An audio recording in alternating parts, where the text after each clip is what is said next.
ప్రపంచ ఇంధన మార్కెట్లను శాసించే హార్మోజ్ జలసంధిపై అంతర్జాతీయ రేటింగ్ సంస్థ ఫిచ్ ఒక కీలక విశ్లేషణను బయటపెట్టింది.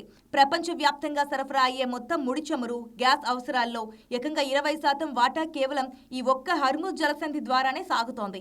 ఇంతటి ప్రాధాన్యత ఉన్న సముద్ర మార్గం పశ్చిమాసియా రణరంగం కారణంగా గత కొన్ని నెలలుగా పూర్తిగా మూసుకుపోయింది.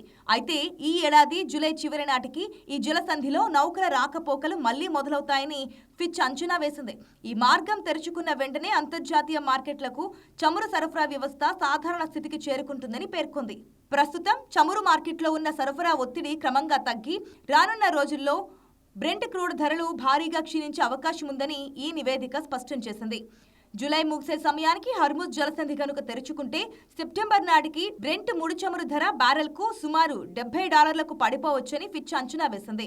ప్రస్తుతం అంతర్జాతీయంగా కనిపిస్తున్న ఇంధన ధరల పెరుగుదలకు చమురు ఉత్పత్తి సామర్థ్యం తగ్గిపోవడం కారణం కాదని, కేవలం రవాణా మార్గాలలో ఏర్పడిన అంతరాయాల వల్లే ధరలు పెరిగాయని స్పష్టం చేసింది. మిడిల్ ఈస్ట్ లో భీకర ఉద్రిక్తతలు కొనసాగుతున్నప్పటికీ చమురు ఉత్పత్తి చేసే బావులు, శుద్ధి కర్మాగారాలు వంటి మౌలిక సదుపాయాలకు పెద్ద ఎత్తున ఎలాంటి నష్టం వాటిల్లలేదని ఫిచ్ అభిప్రాయపడింది. అందువల్ల సముద్ర రవాణా మార్గాలు పునఃప్రారంభమైన వెంటనే మధ్యప్రాచ్య దేశాల నుండి ముడి చమురు సరఫరా అత్యంత వేగంగా పుంజుకుంటోంది. మే నెల నుండి జూలై వరకు బ్రెంట్ క్రూడ్ సగటు ధర బ్యారెల్కు $100 నుండి $110 మధ్య కొనసాగినప్పటికీ ఆగస్టు నాటికి ఇది $80లకు, ఆ తర్వాత సెప్టెంబర్ నాటికి ఏకంగా $70లకు తగ్గే అవకాశం ఉందని ఫిచ్ గణాంకాలతో సహా వెల్లడించింది. అయితే పశ్చిమాసియాలో ఉన్న అనిశ్చితిని కూడా ఫిచ్ తన నివేదికలో హెచ్చరించింది.